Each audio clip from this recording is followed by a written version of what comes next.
사람이 세상을 떠나면 가족들은 장례식장을 찾아 3일 동안 빈소를 지킵니다. 이게 너무나 당연한 일이라고 생각하죠. 그런데 지금 그 3일장이 빠르게 사라지고 있습니다.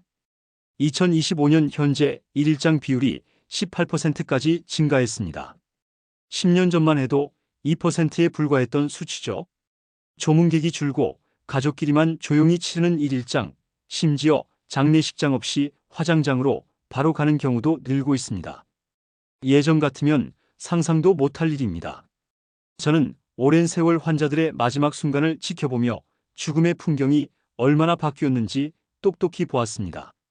의료가 발전하면서 사람들은 집이 아닌 병원에서 세상을 떠나게 되었고, 그때부터 장례의 의미도 조금씩 달라지기 시작했습니다. 예전엔 마을 전체가 모여 슬픔을 나눴지만 이젠 병원 안에서 가족 몇 명만 함께합니다.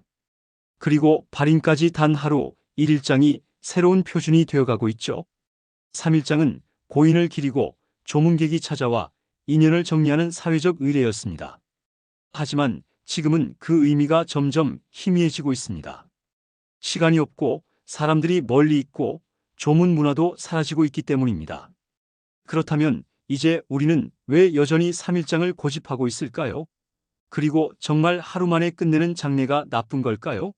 오늘 영상에서는 의사가 본 장례의 변화를 통해 3일장이 왜 의미를 잃어가고 있는지, 그리고 앞으로 어떤 방식이 더 존엄한 마지막이 될 수 있는지 함께 이야기해 보려 합니다.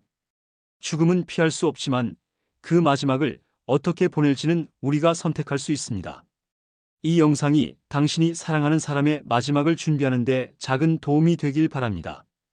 우리가 알고 있는 3일장의 뿌리는 조선시대 유교 장례 문화에서 비롯되었습니다. 그 시절 사람의 죽음은 단순한 이별이 아니라 삶의 또 다른 시작으로 여겨졌습니다. 그래서 죽음에는 반드시 시간이 필요하다고 생각했습니다. 영혼이 완전히 세상을 떠나기까지 몸과 마음이 정리되는 시간이 3일이라 믿었던 겁니다. 조선시대 유교에서는 예와 인이 중요했죠. 사람이 세상을 떠나면 남은 가족은 그동안 받은 사랑과 은혜를 갚는다는 뜻으로 최대한 공손하게 정성껏 장례를 치렀습니다. 그래서 3일 동안은 고인의 혼을 모시며 슬픔을 다스리는 기간이었고, 동시에 가족과 이웃이 인간관계의 마지막 예의를 나누는 기간이었습니다. 이틀 동안은 마을 사람들이 조문을 왔습니다. 부의금을 전하고 이웃은 음식을 나누며 함께 고인의 삶을 이야기했죠. 이런 공동체적 장례 문화는 사람을 떠나보내며 함께 슬퍼하는 것이 그 자체로 치유라고 믿었기 때문입니다. 첫째 날은 초빈, 고인 운구, 염습, 빈소 마련이었습니다. 둘째 날은 조문, 지인 방문, 제례, 마지막 작별 인사였죠. 셋째 날은 발인, 상여 행렬, 화장 또는 매장, 제사였습니다. 이 세 날은 각각의 역할이 분명했습니다. 첫날은 몸의 이별, 둘째 날은 사람들과의 이별, 셋째 날은 세상과의 이별이었죠. 하지만 이런 전통은 산업화와 함께 서서히 변했습니다. 1960년대까지만 해도 대부분의 장례가 집에서 이루어졌습니다. 그러다 병원 사망률이 급격히 높아지면서 집 대신 장례식장이 생겼죠. 이때부터 장례는 마을의 공동의식이 아니라 서비스화된 절차로 변하기 시작합니다. 병원과 연결된 장례식장이 늘어나면서 3일장은 하나의 표준 상품이 되었습니다. 식장 임대료, 안치료, 재단 비용, 음식, 조문객 응대까지 모두 3일 패키지로 정형화된 거죠. 코로나 이후엔 절반 가까운 장례가 2일 혹은 1일로 진행되고 있습니다. 제가 장례식장 관계자에게 들은 이야기입니다.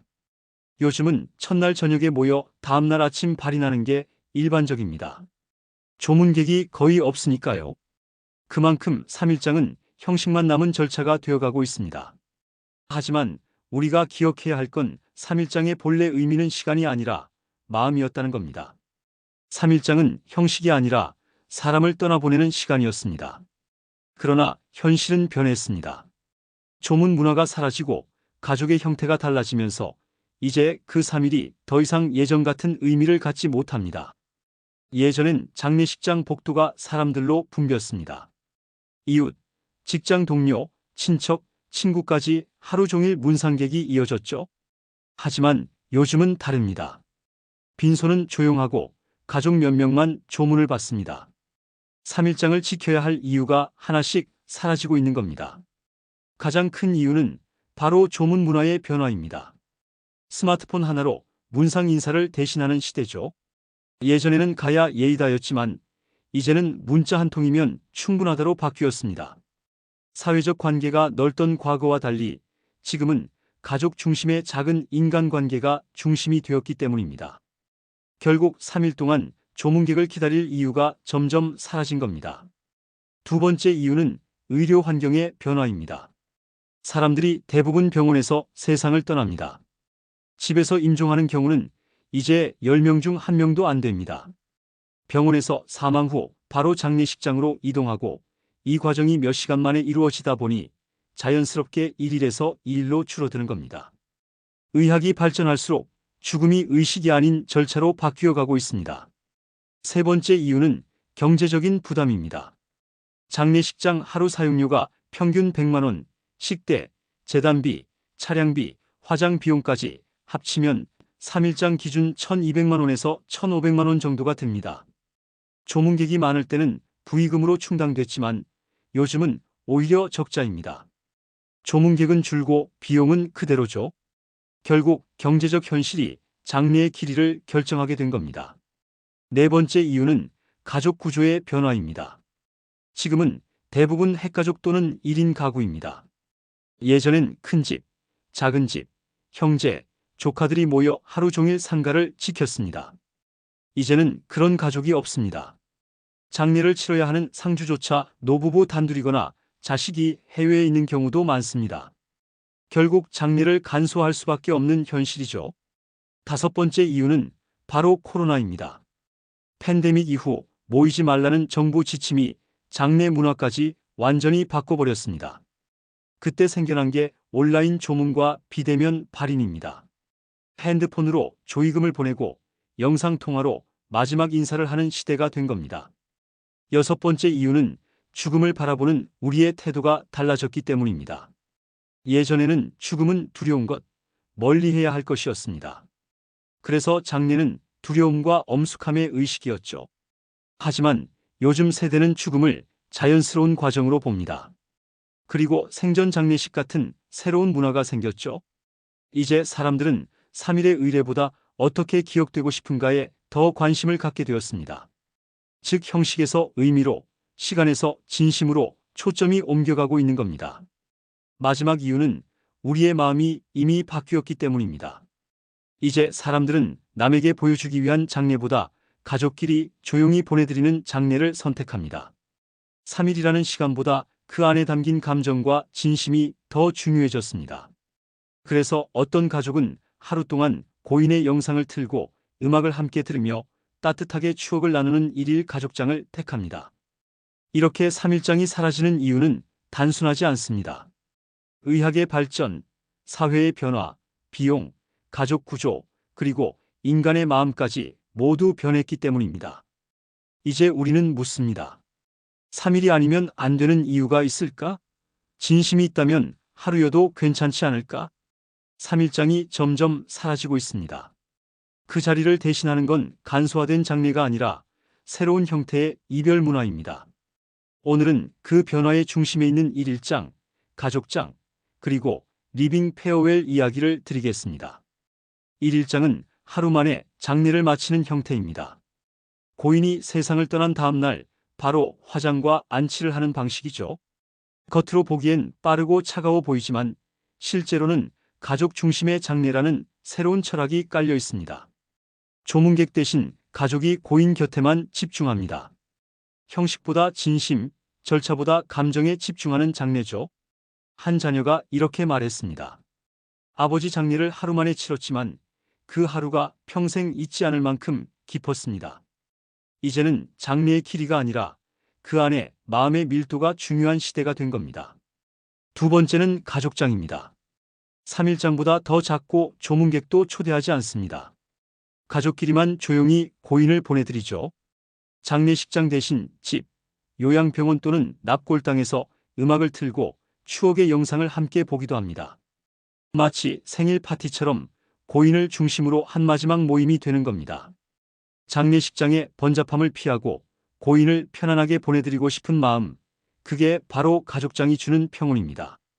특히 코로나 이후엔 가족만의 공간에서 보내드리겠다는 이 선택이 새로운 표준으로 자리 잡고 있습니다. 세 번째는 생전 장례식입니다. 말 그대로 살아있을 때 자신의 장례를 미리 치르는 의식이죠. 고인이 아니라 본인이 주인공입니다.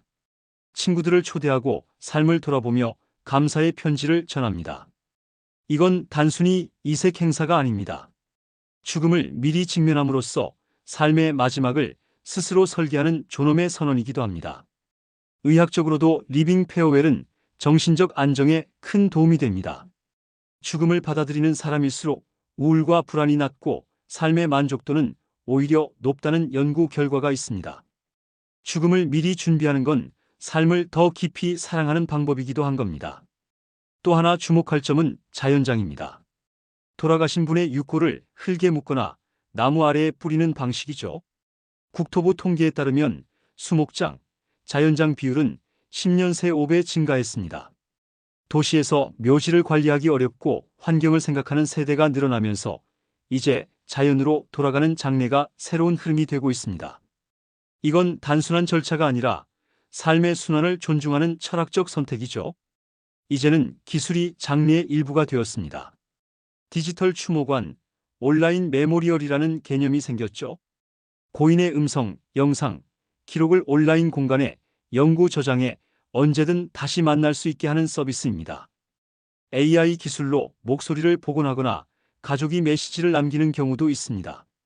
죽음이 끝이 아니라 기억의 형태로 이어지는 시대가 된 겁니다. 결국 장례의 본질은 며칠 하느냐가 아닙니다. 그 시간 동안 우리가 얼마나 진심으로 보내드렸는가, 그게 더 중요하죠. 1일장이라도 고인의 손을 잡고 그의 인생을 이야기하고 감사와 사랑을 전했다면 그건 가장 완전한 장례입니다. 우리는 좋은 죽음에 대해서는 거의 이야기하지 않습니다. 하지만 의사로서 수많은 임종을 지켜보며 깨달았습니다. 좋은 죽음은 그냥 오는 게 아니라 준비된 삶의 결과라는 사실을요.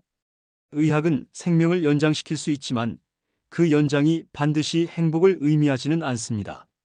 마지막 순간까지 인공호흡기에 의지할 것인가? 아니면 가족의 손을 잡고 평화롭게 떠날 것인가? 이건 누가 대신 정해줄 수 없는 본인의 선택입니다. 그래서 우리는 사전 연명 의료 의향서라는 제도를 갖고 있습니다. 미리 자신의 치료 의사를 밝혀두는 것, 그게 바로 존엄한 죽음의 첫걸음입니다. 한국에서도 2024년 기준 250만 명 이상이 이 서류를 작성했습니다. 죽음을 피하려는 게 아니라 내 삶의 마지막을 스스로 설계하겠다는 성숙한 선택이죠. 죽음에 대한 가장 큰 오해는 말하면 불길하다는 겁니다. 하지만 오히려 말하지 않는 것이 더 큰 불행을 부릅니다. 임종 직전 가족이 가장 많이 하는 말은 이런 줄 몰랐다입니다. 고인의 뜻을 몰라서 서로의 감정이 엇갈리는 거죠. 그래서 꼭 이야기해야 합니다.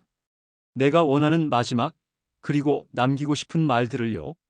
그 대화는 가족에게 상처가 아니라 마음의 유언이 됩니다. 죽음을 준비한다는 건 삶을 미리 마감하는 게 아닙니다. 오히려 남은 삶을 더 선명하게 살겠다는 선언입니다. 그래서 웰다잉에서는 정리하기와 비우기를 가장 먼저 가르칩니다. 필요 없는 물건을 정리하고 사람들에게 감사 인사를 전하고 미안한 마음을 표현하는 것. 이 작은 행동들이 죽음을 두려움이 아닌 마무리의 평화로 바꿔줍니다. 존엄한 죽음을 위해서는 의료적 돌봄 역시 반드시 필요합니다. 완화 의료가 중요합니다. 이건 치료를 포기한다는 뜻이 아닙니다. 통증과 불안을 줄이고 남은 시간을 평화롭게 보내기 위한 적극적 의료입니다. 완화 의료를 받은 환자일수록 마지막 순간까지 미소를 지을 확률이 높다는 연구도 있습니다. 의사가 하는 일은 생명을 늘리는 것뿐 아니라 존엄을 지켜드리는 일이기도 합니다. 죽음을 두려워할수록 삶은 불안해집니다.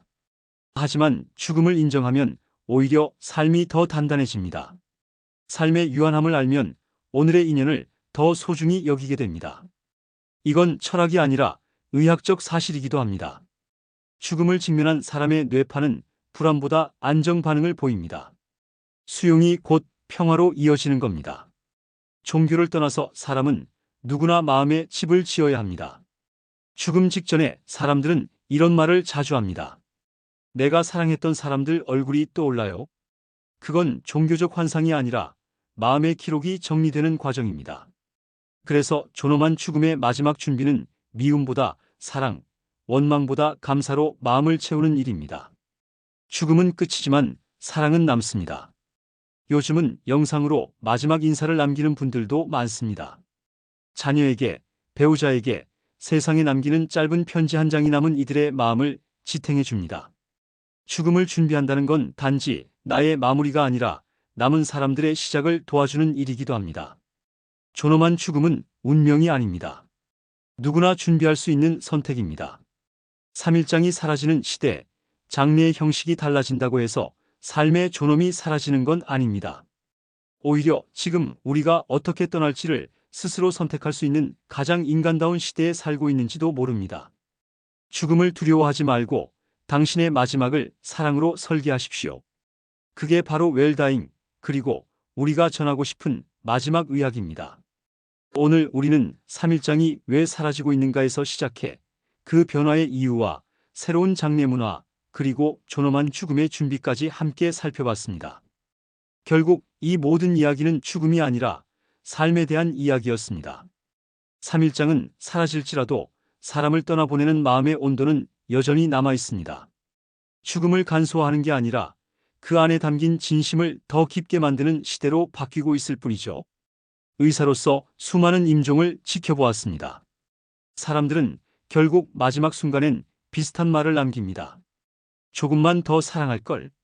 조금만 더 미안하다고 말할 걸. 죽음이 두려운 건 삶을 충분히 살지 못했다고 느끼기 때문입니다. 그래서 존엄한 죽음을 준비하는 건 결국 후회 없는 삶을 준비하는 일입니다. 오늘 내가 미안한 사람에게 용서를 구하고 고마운 사람에게 마음을 전하는 것, 그게 바로 웰다잉의 시작입니다. 죽음의 두려움은 준비할 때 사라집니다. 삶의 불안은 정리할 때 평화로 바뀝니다.